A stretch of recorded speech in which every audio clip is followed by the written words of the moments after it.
So, office triangulation. So, ito yung kapag ka hindi ka napagbigyan ng isang manager o ng isa sa mga bosses mo, pupunta ka dun sa susunod na mas mataas. O yung sinasabi nilang bringing a third person into the conflict.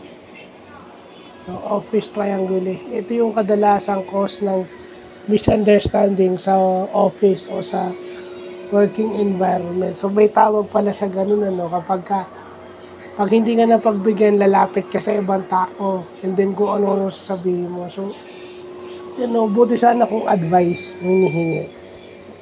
Kaso hindi pabor. Magkaiba yun Oh. So may tawag pala dyan. Well, bagong term. So mabuti na't napag-aralan natin.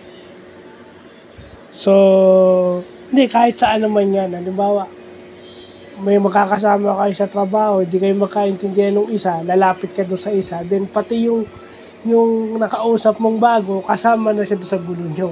So, ganun lang yung office triangulation. So, yun lang po.